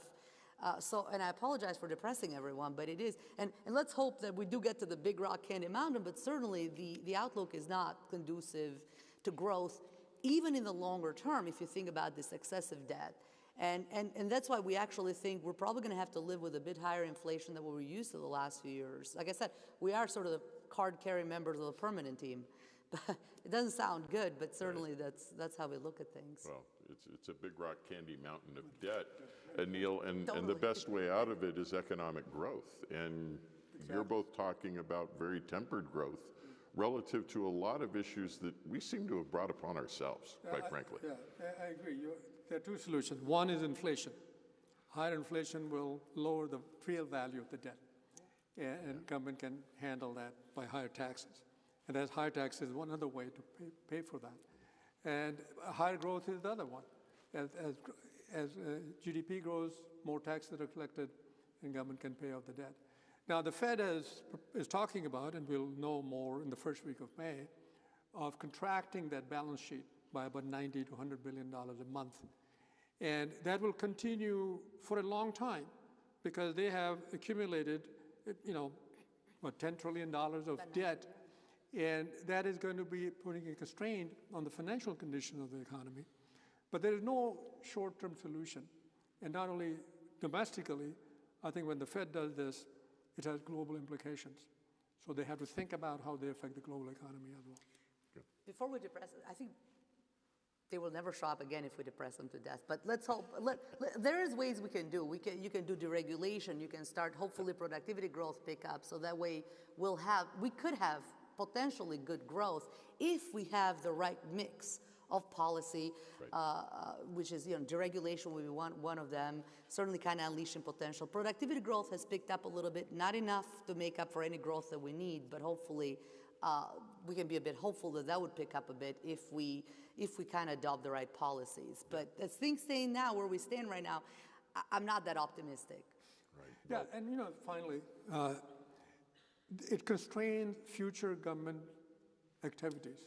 If you have to pay most of your tax revenue paying off on bonds, interest payment, less money is left for discretionary spending, for social program or military or what have you. So I think that is the real danger that going forward, unless we somehow find a solution for that, our choices are going to be limited. Great. Well, you've got a group of business leaders here that in a few months are going to be starting their budget season. And it's going to be a real challenge as we look at all of these. It's like every aspect of your expense side of the income statement is going up, right? And where are you going to have the revenue side that's going to work? Let's talk a little bit in terms of the labor market and how you see that impacting. I've always been fascinated by the correlation between labor cost and inflation, and always been an argument that they're mutually exclusive. But in this scenario, how much will labor contribute towards that? It's already driven by that. Sorry, go ahead. It's already driven by how, if you look at employment cost index, right? That's the highest it's been at least since 1992, I believe. But that doesn't fully reflect, all the salaries and the benefits and so on. So if you take all this into account, you're in uncharted territory back to the 80s in terms of wage growth and salary. And that will squeeze profit margin from firms. So certainly that is a concern. That's why I was saying the problem with wages is that, number one, we haven't seen them yet kind of filter through the inflation statistics. Number two, they tend to be a lot stickier, a lot harder to vanquish if you're the Fed.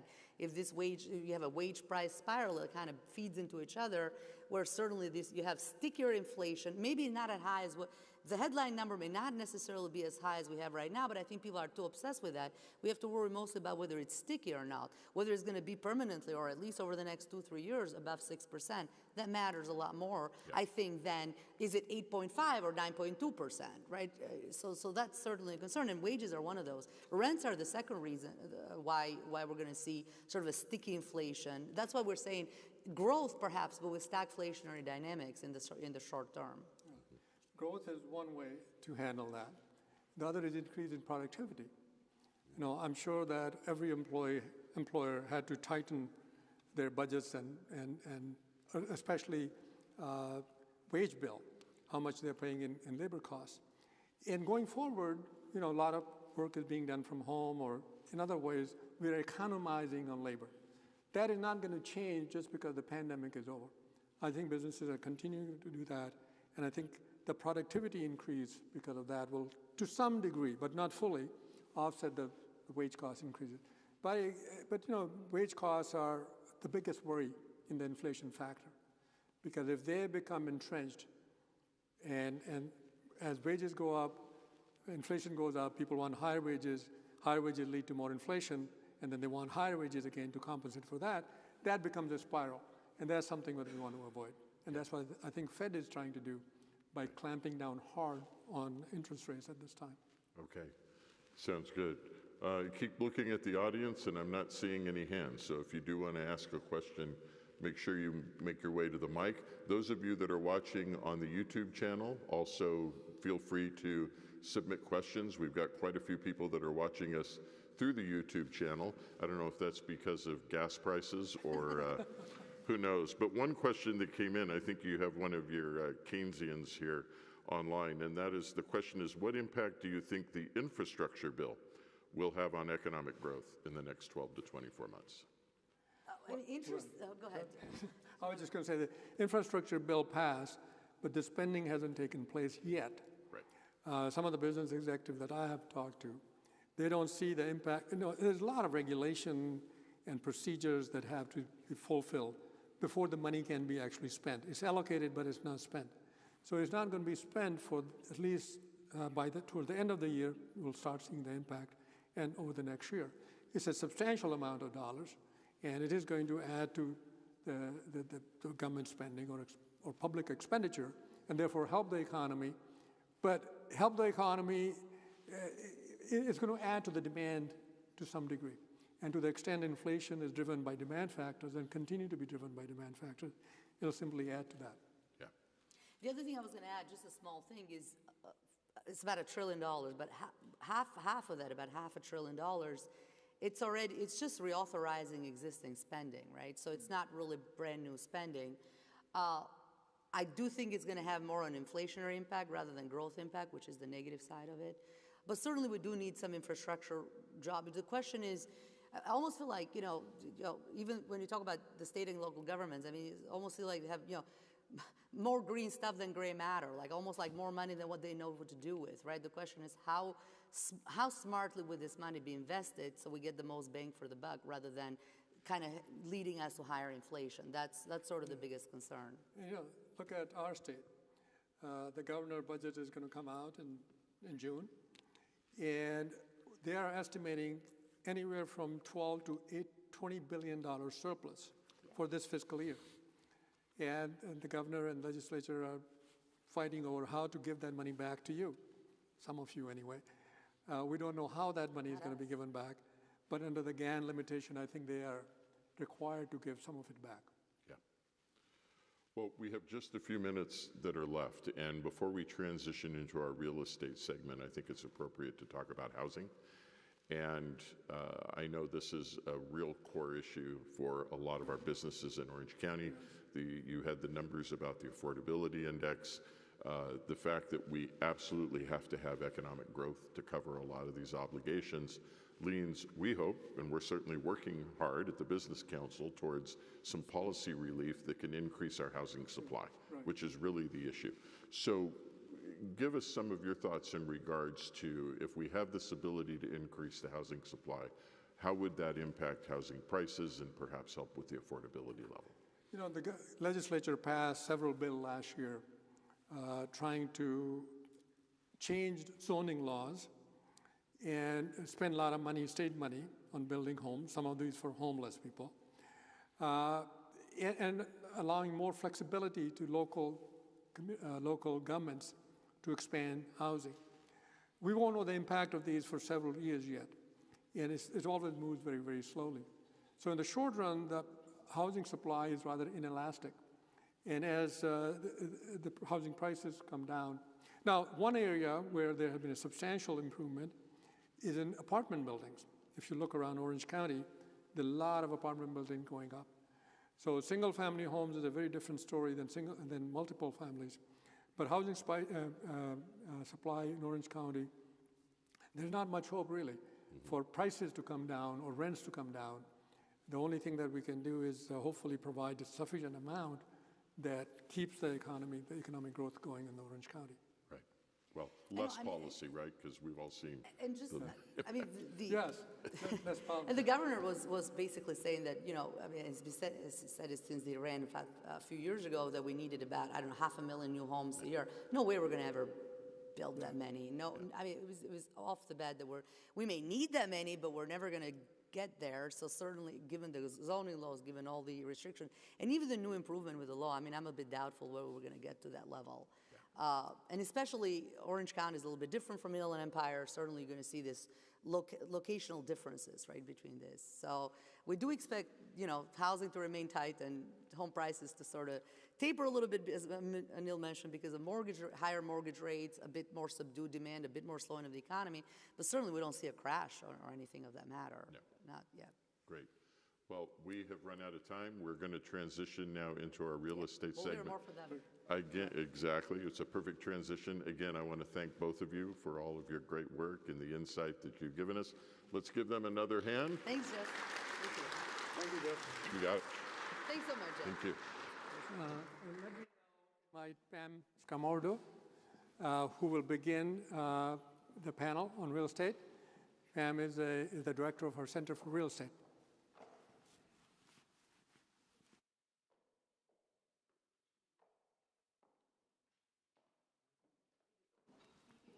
Oh, sure.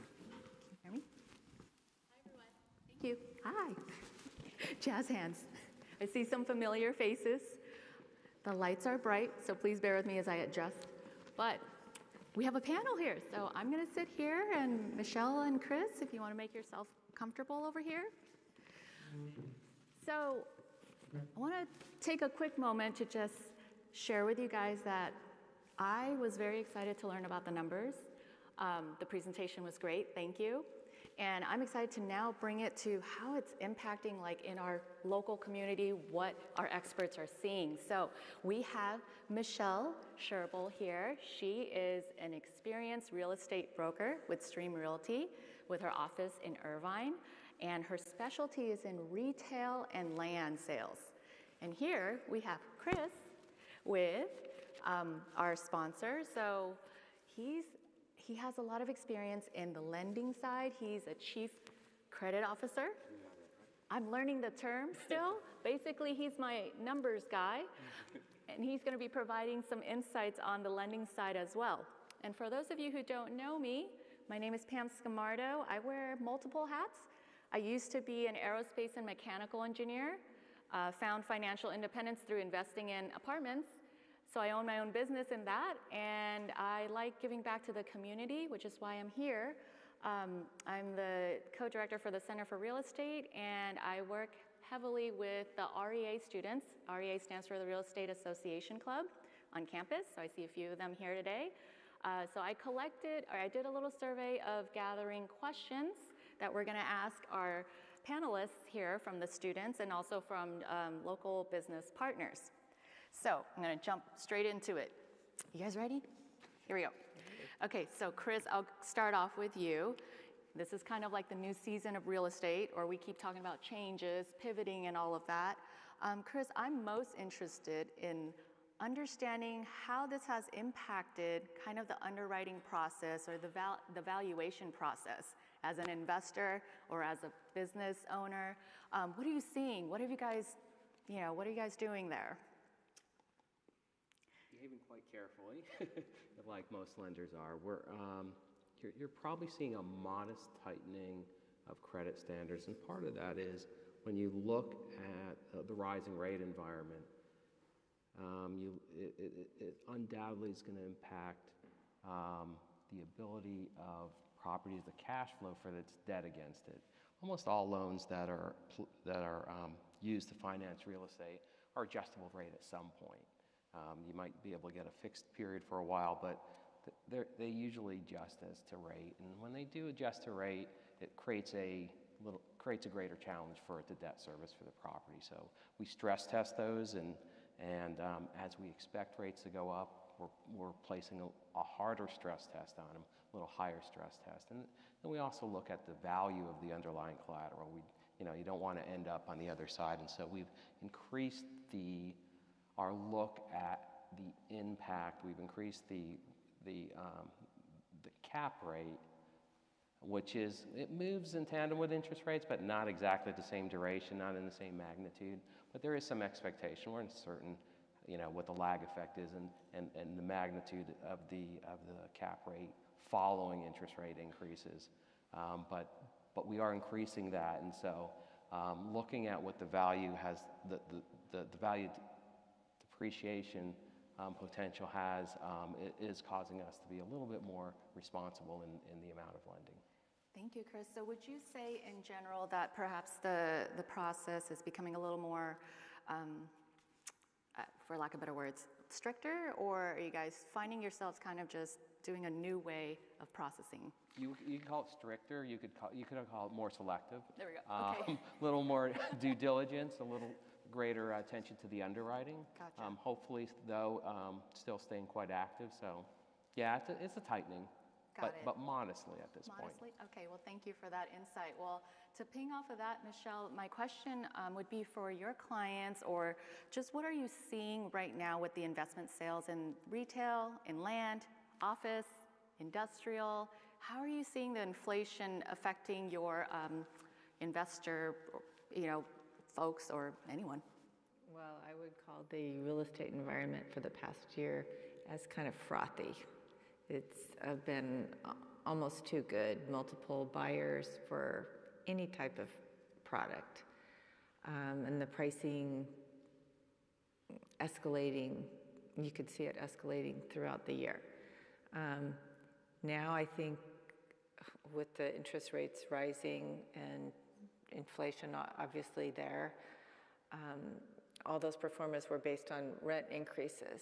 But if the expense side is also going to be growing, then that kind of puts a damper on what you can really charge up for the rent side of the equation too.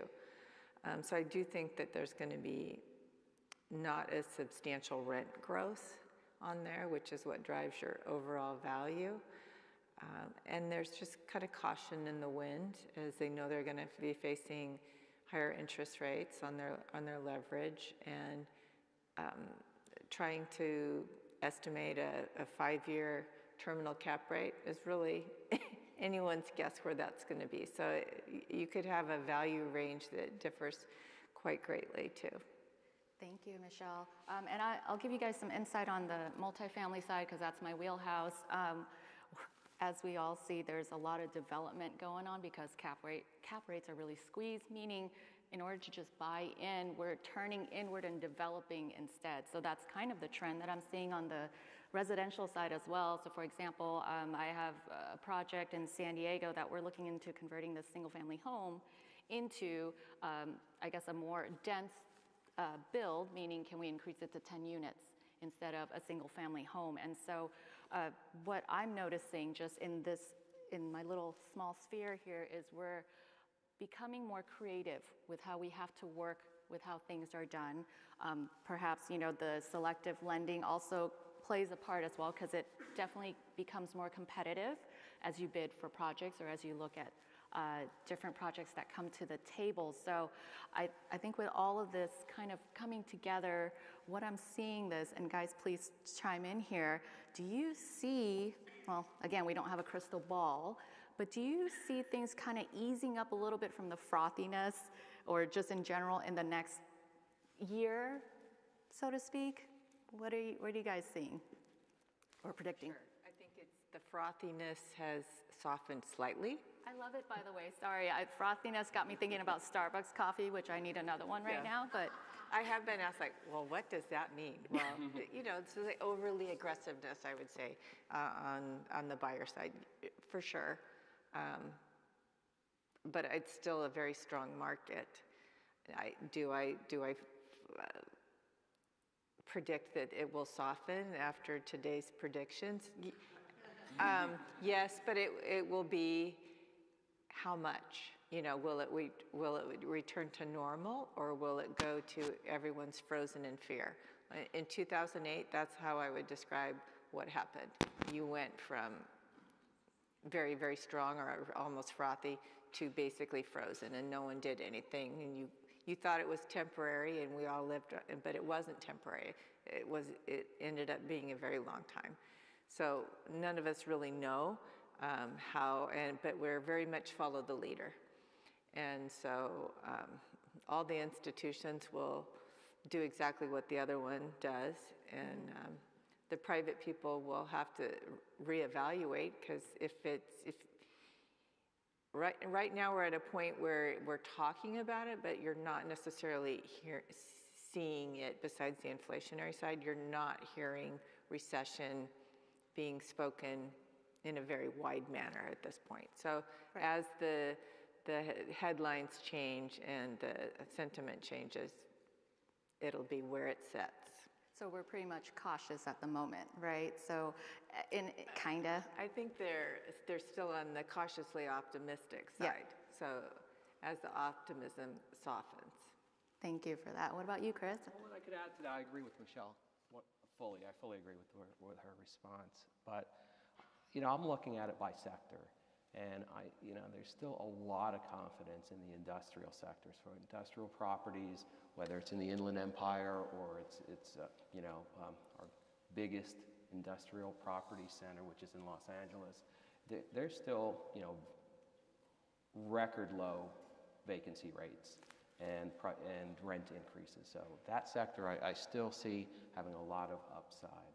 We've been looking at the office sector on the other hand, and the impact of the pandemic, and even before that, there was some challenges to office space, and now we see, vacancy rates going up nationally, like up to 17%, and even local area vacancy rates in most markets are 15 to 17%, and there's not a lot of confidence in that space. So that frothiness I think it's already come down. It's already softening.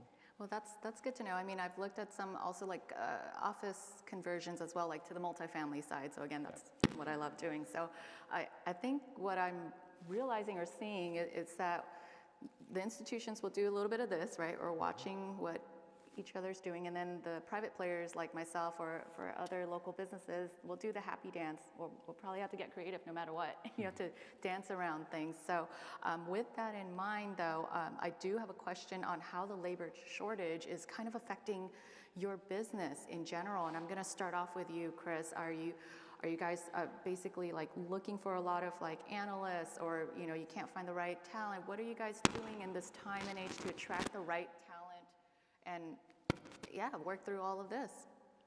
It's a great question. So you heard from Ash Patel earlier, and our HR is here, and our HR has pointed out that to a lot of us, it's very hard to place those positions. It's taken longer. It's taken much longer. As Ash said, we're coming here to Cal State Fullerton. So it is a challenge to fill positions.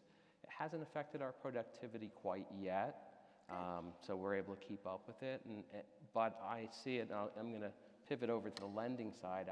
I do see it in some of the sectors that we finance frequently, and leisure and hospitality was mentioned earlier, and so is. We also have a significant concentration in skilled nursing, and in looking at their experiences, they're having a real hard time filling positions, and so that labor shortage is affecting their ability to get back to stabilized occupancy levels. Thank you, Chris. And how about you, Michelle? What are you seeing, or how is it affecting your side of the brokerage here? Well, I hear it all the time that, we can't open up our restaurant to serve a greater capacity because we can't support it with our back of the house or our servers. So I do think you sense it in a lot of different aspects of our community. But I think it's a good time to be graduating. There's a lot of opportunities that not every graduating class has had. And on that positive note, for all the students listening here, this is good news. I mean, like what Anil was saying, does it equate to almost like 2 jobs per applicant that you kind of get to pick and choose?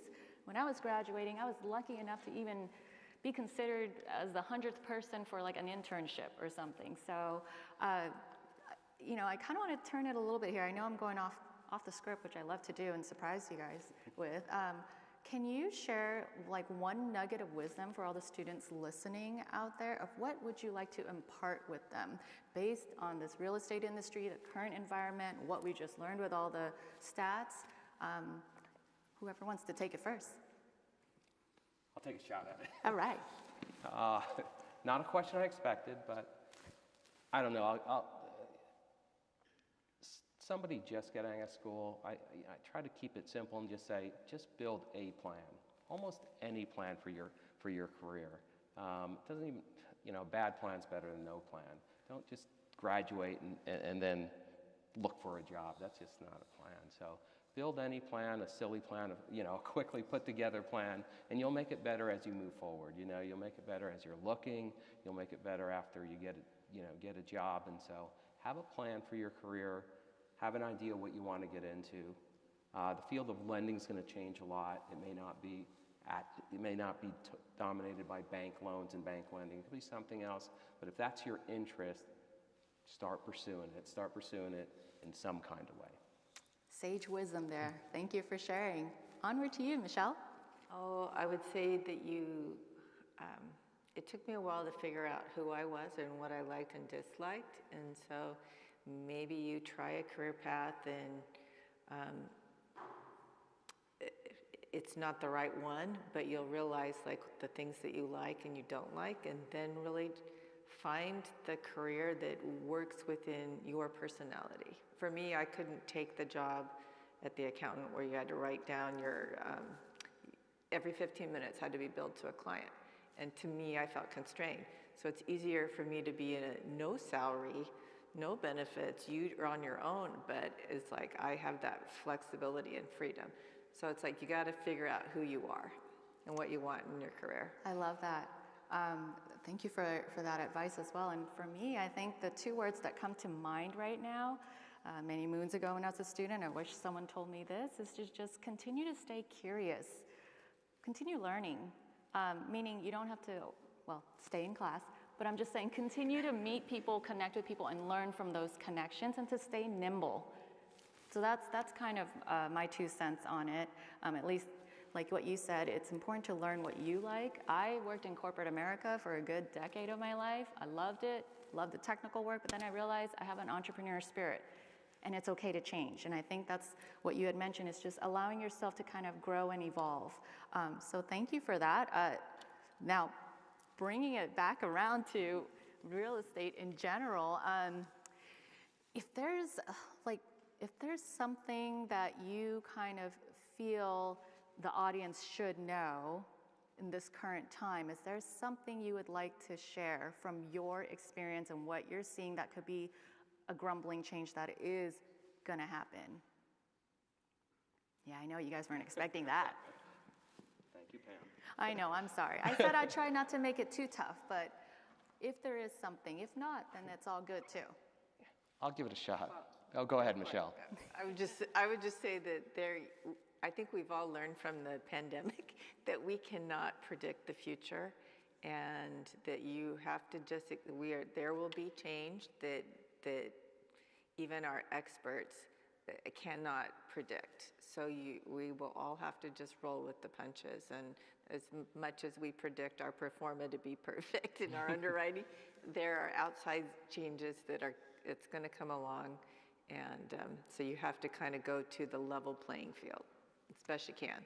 That makes sense. And I'm going to leverage your comment, be curious, because I do think it takes a lot of curiosity, and it's really what Michelle is saying, and that is things will happen, things will change, and you have to be curious. You have to be on the front end of it. You have to look far ahead to see what sectors are going to change over time. It's keeping it with real estate. What sectors are likely to be most impacted? What's going to happen with retail, for example? Were you curious early enough to look at large malls, inside malls, to understand what was happening there, and maybe take a step back from it? Office space too. So just be curious, and the old saying, do your homework, but do lots of homework. Study it. Be rigorous about it. Right, stay on top of it, right? Yeah. And I think the underlying key tone here, what I've realized in just, with our presentations and just us talking about here, is that we as a human species, we're resilient. So don't lose hope.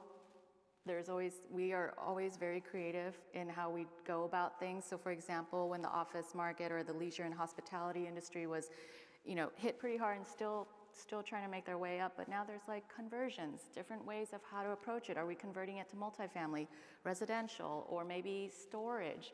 Or maybe what I've seen lately, which is so exciting, is turning some of the empty spaces into like the work away from home offices, where you just pay to rent just to be away from your family. I, for one, like that. It gives you space, right? So I want to end with let's stay resilient, let's stay curious, and let's be open to that. And I know we're down to the time here, but I wanted to check in if there were any questions from our virtual audience, because I know it's often hard to connect when you're just listening online, but wanted to give them a chance if they had any questions. Yeah, we do have a question, and I'm going to put a little bit of a spin on it. It's probably more towards Michelle, but Anil talked about the excess cash that's out there, and I know a lot of this frothiness, as you describe it, is driven by cash in the market. And so I'd be curious what trends you're seeing. You continue to see a lot of strong cash buyers in the commercial real estate space. And then the question that we have here is, are there certain sectors that you see having more strength in the next few years based on kind of the pandemic related things such as stay at home and modified office?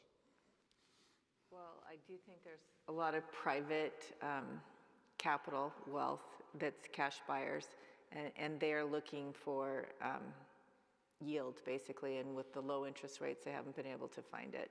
And then you have the cash that's coming from private equity backing developers and things that's been aplenty, but they will retool their underwriting, so it'll be harder for them. But yes, there is plenty of cash out there. But even that, I think everyone's mindset will change, and they'll be looking for, they perceive the value of real estate's going to go down, then they'll be looking to get those bargains. Thank you so much, Michelle. So with that in mind, guys, we're out of time, but for those who are here, we're physically here, so come find us afterwards if you have some questions. We're happy to stick around and talk with you. I mean, because we can always go into a deep dive, but that's not the point of this panel today, is to be on a little bit on the surface level, provide some insights, and you know, to encourage you guys to stay curious and connect with us. So we'll be here. So I wanted to give a round of applause for you two. Thank you so much. Thank you. All right, let's go. That was fun.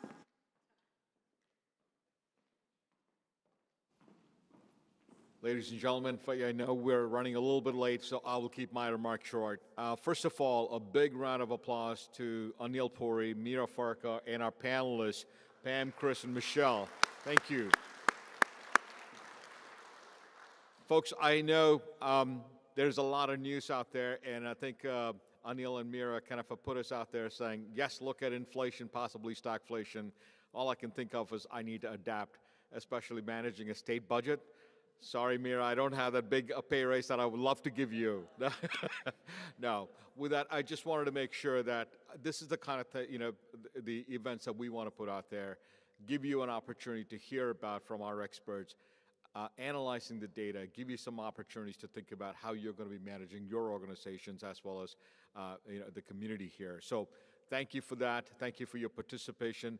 I will be remiss if I didn't thank my team who really did a tremendous job putting together, especially Trish Reed for taking the lead and organizing, and all of our students, the honor students who are participating here, served as our ambassadors, and also all of our sponsors. Thank you so much. Without your generosity, we could not have done this, and I truly appreciate it. Look forward to seeing you at the investment conference. As Anil said, this is the first time we're doing this. We really felt it was important to be able to communicate to see as the equity markets are starting to deflate a little bit and your fixed income markets are changing, what implications it has for you from an investment standpoint as an individual, but also from a larger community perspective. So that is on May 24th.